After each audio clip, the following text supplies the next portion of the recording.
Hey guys, I'm back with another one. Now in today's video, I'm going to be reacting to 7K Dreamer Plays, his video on more beginner tips that you should know before you start 7 Nights Rebirth. I'm about to start playing this game when it comes out, so I chose to go ahead and take a look at his video to see what I should know before I go ahead and start on launch day, since I know barely anything about the game. But I do know that it's turn-based and it might have PvP, so I'm looking forward to trying it out. Will this be better than a Furia restart and Memento Light Shadow? We'll find out soon enough. Alright, without further ado, can I go and like the video, and let's get straight into it. Hey, Dreamer, please. Hi guys, welcome back to my channel. This video is going to be very important for everyone who is about to start their journey in 7 Nights Rebirth. It will include many tips and also answer the big questions I have received over the past week. But before that, I have to introduce my pride and joy, the 7 Nights Rebirth spreadsheet created with my friend Castile. Since the last time I introduced the spreadsheet, many more features have been added. So aside from the typical PvE and PvP tier list which shows you which are the best heroes in these domains, I have also incorporated an individual hero ranking sheet which fellow Yeah, this does look comprehensive, and I do have access to it. So yeah, I'm gonna be utilizing this actual spreadsheet to an extent and see how far I can get in the game. And I'm just looking forward to playing this and enjoying it for what it is. And we'll see. Now let's go ahead and continue with the video here. YouTuber Acid Aqua graciously let me referenced. This can give you a more immediate idea of the hero's usability. Next are the recommended gear sheets. Every hero can have various types of gears depending. That's a lot of gear. And I know I'm pausing a bit, but yeah, I'm also taking time to analyze some of it. And so yeah, if they have a ton of armor to collect, and this game has been out in Korea for a bit, so yeah, we're dealing with yet another Korean turn-based RPG, and it's also looking quite developed as far as I can tell. On their transcendence level or the areas they are used in, so this can give you a better idea of how to gear your heroes early. I wish to really go into detail about this in a separate video in future. Then the next few sheets include various recommended heroes and teams for the various PvE modes. I will also be uploading updated guide videos on these modes in the next few days, so be sure to check them out to know what kind of gears and skill queues you will need to do for the bosses. We have also created a role page that is basically a glossary of effects, and you can easily jump and check which heroes possess certain effects for your interests. Then there's hero skills at a glance, so just in case you find it a hassle to read up a hero in-game, you can always have the skill sheet in front of you for convenience. Now that's really nice to have access to this kind of information, because yeah, there's a lot to learn. And the game itself, from what I've seen of videos on the game, the style of the game is actually good, and it's looking very interesting and could be really fun. But we'll see how well the devs do when they bring it over to global, because as we've seen with the Furia restart and Memento Light Shadow, though they had the potential to be good, the devs sort of ruined the game afterwards when bringing it to global. But yeah, this one has some potential. I'll be more skeptical about Korean PvP games going forward into the future, because not a single PvP turn-based game that's come out recently can even touch Star Rail in terms of the quality of game polishing that Hoyo just seems to have nailed down, and nobody has come even close, and they don't even do PvP, so yeah, it's just something that always throws me off when I play all these types of other PvP games, especially the Korean ones, because they're always having some kind of issue when they get to global. But yeah, we'll see how this one goes. Maybe it'll surprise me, maybe it'll be like the rest, but we'll see. The last segment includes miscellaneous pages pertaining to the certain features in the game, like Mercure's Lab, There is also a sheet tracking the updates from start to present in case you want to see how the game has progressed. Also, thank you to everyone who has given me positive feedback on the sheet. We will continue to improve it and update it along the way. Next up will be the Q&A segment. I have a total of 5 questions to address, and I think these questions will be beneficial to the majority of new players joining. The first question is, how is the PT system in the game? Yeah, this is a gacha after all, so let's see how well the pull rates actually are. The banners in this game are all 200 summon banners so far. Let's hope 200. 200. How much do you get per currency that actually needs to be converted over? It's like the pools. nothing changes. You can monitor your pools with the gauge at the bottom left. If you do get the featured hero at any point within your summons, the gauge will reset completely, and this will apply to the wishlist banner as well. What's unique about the banners in this game is that the gauge can be seen as 4 parts. The initial first to 99 summon gives you a 0.5% chance to get the featured hero, or 0.1% times 5 heroes for the wishlist banner. At the 100 summon, which is the soft pity, you get a 50% chance to get the featured hero, or 10% times 5 for the wishlist banner. If this fails you, then in the next 101st to 199 summons, the game not only doubles the chance of getting the featured legendary hero, and also removes all other non-featured legendary hero in the Yeah, so you gotta make sure you get 200 pulls every patch, right? Good luck with that. There better not be a weapon banner, because if there is, well, that's gonna be rough. pool, so any legendary hero you get will be the one you want. And if you're super unlucky even here, then at the 200 summon, you are guaranteed to get the hero. Of course, for the wishlist banner, there is a 1 in 5 chance of getting the legendary hero that you have wished for. Another good thing to know is that the featured banner summon gauge carries across all current featured banners and also carries across to the next new featured hero. Okay, that's really good, but it does carry over, and it does actually spread the pity across all banners, because at any time you could choose to pull for a different character, and having the freedom to choose that other character while maintaining pity to get them is very nice. But besides that, 200 pulls every time. We better hope there's enough pulls per patch for this to work out in global, because we always know that there's always Eastern favoritism when it comes to how the gachas always prioritize pull outcomes. Pull economy can always shift whenever they bring their games to global. And that's one thing to look out for, especially with these Korean devs. Like, they like doing that a lot. So that's why I'm pretty skeptical about global launch for this. We've seen the cycle multiple times, so hopefully they can do something different and not go that same route of a Furia restart and remove into Light Shadow, who, despite all the potential, are gonna have a great fall off. Let's hope they don't think they're too big not to fail. But anything can happen going forward, and we'll see by either tomorrow or the 18th. So we'll see. I don't know if I'll be able to play on the 18th. If it's Thursday, then I won't be able to play that day, but I will play it if it came out tomorrow on the 17th, so we'll see. I'll definitely make videos about it, because I am looking forward to trying this out, and I might even collab with Genix on a video or a stream about it. More so on a stream, but we'll see.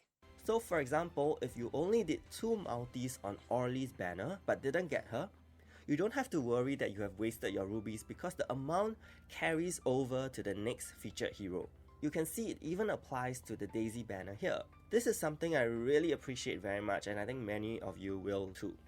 Yeah, that's a very nice feature, because not many other games do that. I was gonna say if they don't make a 100% guarantee banner, that would also be one thing to add, but since it carries over to all banners, that mitigates the need for a 100% guarantee banner for now. We'll see if this changes in the future, depending on the pull economy that they give out. And speaking of summoning heroes, I just want to quickly talk about. I like the art style of the game, by the way. So they have a really unique art style. I've seen it in a lot of gacha games and before this, but I really do like the style for some reason. It really does interest me. Like, it's not cheapies, which is a positive for spreading mass appeal. The hero transcendence system too, because I also got asked about that. Basically, apart from enhancing your heroes to +5 and ranking them up, transcending them gives them not just an increase in basic stats, also specific stats. At Transcendence level 2, which I will call T2, heroes will all get a part of the skill set enhanced. These can include added effects or increased effect percentages or increased durations and so on. Not only that, you get a free alternative costume look for your hero when they. The heroes don't look bad either.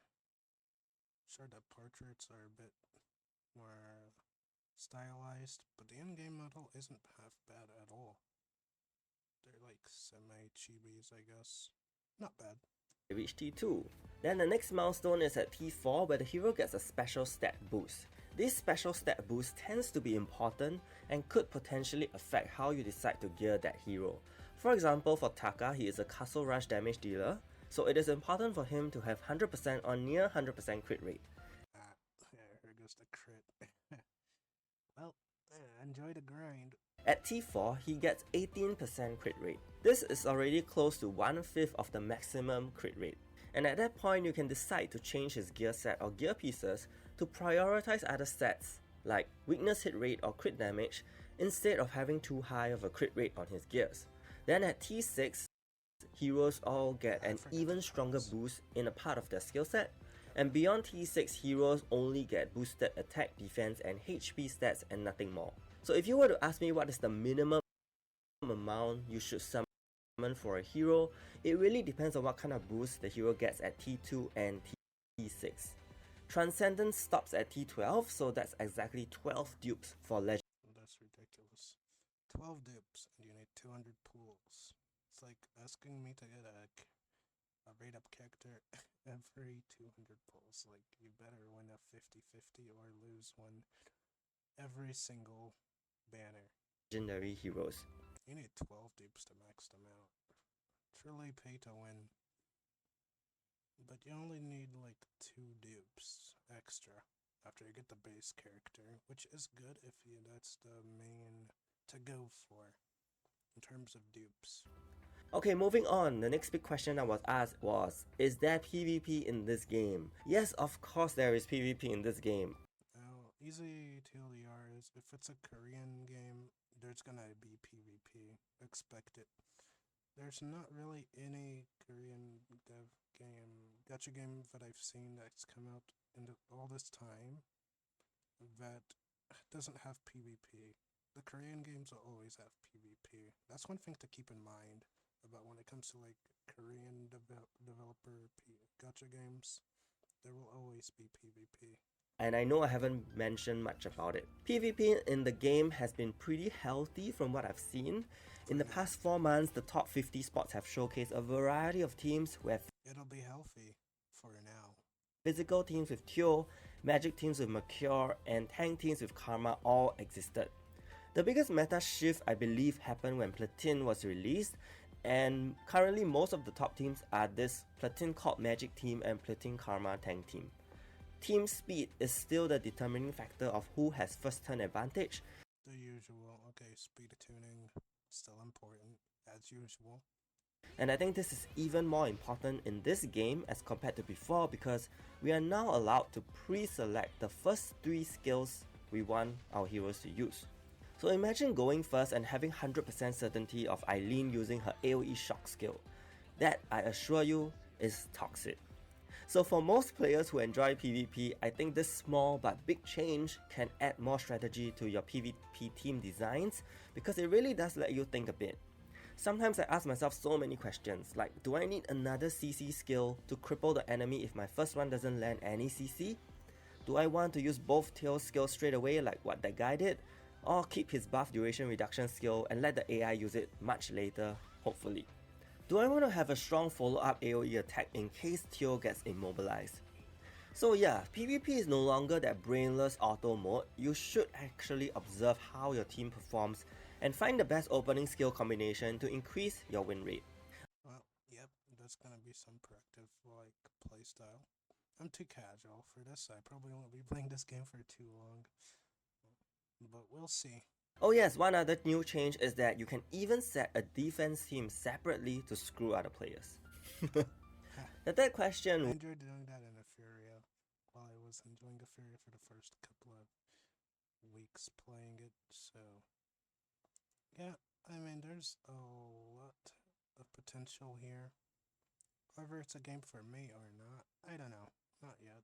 But I doubt I'm gonna stick too long with it because my main game is gonna be Do at Night Abyss when that comes out. So for me, every game before that is more of a stopgap, pretty much. And yeah, but we'll see. If this is fun enough, I'll stick with it for a bit. How long that is, we'll see. And I'm probably repeating myself a little bit, but yeah, I'm really skeptical about how well this will transition over to global because of how we've seen other Korean gacha games developing as we speak. would be, what is the main focus for new players? I personally feel there is nothing more important than pushing your adventure stages as far as you can on day one. You will hear me emphasizing this again and again across videos because not pushing adventure fast enough will mean your daily farming cannot reach its best efficiency fast enough. So focus on that first, and then once you're stuck, start looking into gears from raids to help you push even further. These two modes go hand in hand in the beginning. But please don't have the impression that if you can't push far enough on day one, you are doomed for the rest of your game. Yeah, this ain't a Fury restart where you're cooked if you're falling off. So, yeah, this has. That should put some ease for some people who really do end up leaving the game because of that being a major issue. Yeah, because if you're too casual, you will fall off eventually, like I did in Euphoria, but I fell off in Euphoria even before that, despite completing all of the story chapters in advance. Trying to grind as much as I could, I still felt way too weak, and perhaps because I couldn't even get any of the good supports, like Bayotin or Doki, or even Lily. I had none of them on my account, so my account was already cooked from the start.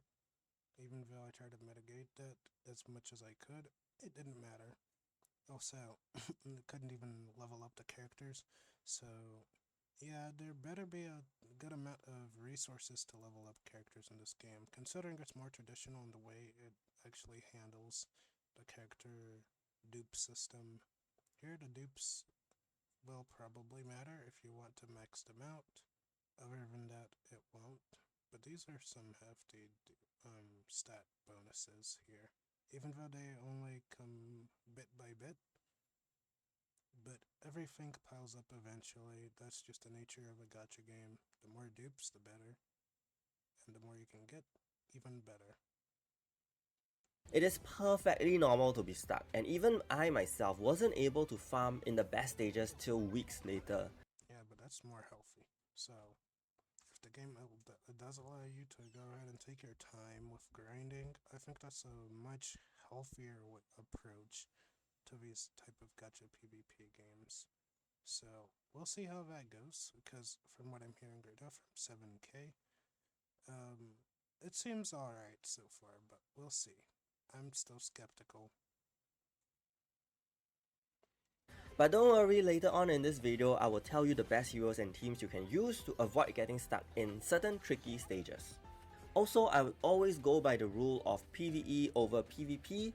Without PvE, you will either climb the PvP ladder very slowly or not climb at all. Based. First of all, I have to say based.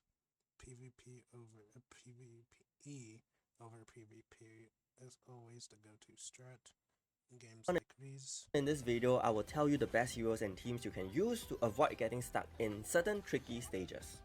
Also, I would always go by the rule of PvE over PvP. This is incredibly based. Without PvE, you will either climb the PvP ladder very slowly or not climb at all. PvE gives you the gears you need to do better for PvP. You need to farm and gamble on the chance on getting gears with speed substats. Yeah, okay. So these are the usual stats to look for. Damage bonus, defense, HP, the speed, then the crit rate, crit damage, and whatever stats go down here. To get higher team speed to go first. You even need to do your tower to get tickets and tons of resources to upgrade your heroes, and also get tickets to pull for your desired heroes, so always keep that in mind. The next question is, how much time do I need to spend on this game? Firstly, this is a very subjective question because it really depends on how much time you want to spend in the game. But on a more objective note, for your first few days could see you putting in many hours if you aim to push adventure stages as far as you can. Furthermore, the revamped story and cutscenes are amazing, so you should check them out and check out the dialogue. Okay, so the story is something to look forward to an extent. We'll see about that. You will also probably take some time to pick which gears are best for your raid heroes to get things going. These processes require you to be physically in the game. But farming wise, in adventure Alright, we will have 5 pieces of gear, so the grind is gonna be rather typical. or raids, everything can be done offline once you have gotten your setup. Oh, AFK farming, great. That does put a lot of ease on the burner, it does put more ease on the burden of having to grind a lot. I see that we have like 395 stamina, so you should be able to farm a fair bit. So honestly, I can tell you at my 4-month mark now, I do not spend a lot of time in the game because most of the time I enter the game, set up my auto farm, finish my PvP runs and get out. Yeah, no, that's a good daily strat. So if it can be played like that, that's really good. Like, this isn't a game I'm gonna be playing all the time. Like, my main game, as I said earlier, will be Do It Night Abyss when that comes out. So if I can keep up with this game casually enough, then I might play it for a bit longer. But we'll see what happens. Check back later, collect my rubies, set up my auto farm, do castle rush and get out. Okay, I know it can sound bad, but honestly, I am enjoying the time I need for the game because there is no manual grinding. But another reason why it is as such is because there's a lot of content that still isn't released because I think they're delaying it till global is launched. Which is fine. I mean, that's more content for global players to actually experience, which is good on their part. And there's no rush to release that much content that quickly. Especially, I think Rememento White Shadow had a good idea of releasing all that content for global. However, they didn't market their game properly. It had potential, but it was poorly optimized for 1, and 2, they didn't market it at all. And now they're struggling and suffering for it. And then there's a Furia restart with devs that claimed to listen at the start, but never actually listened. With their company's track record, it's not too much of a surprise of where Furia ended up. But if you know, you know. And a lot of content now, either I am stuck or there is a longer duration to complete, like Infinite Tower and Tower of Trials. So there is also no rush and necessity. 148 speed for round 1. That's crazy. There's 100 Infinite Tower mode. Okay. Okay, the usual. To stay in game constantly trying to clear content after a while.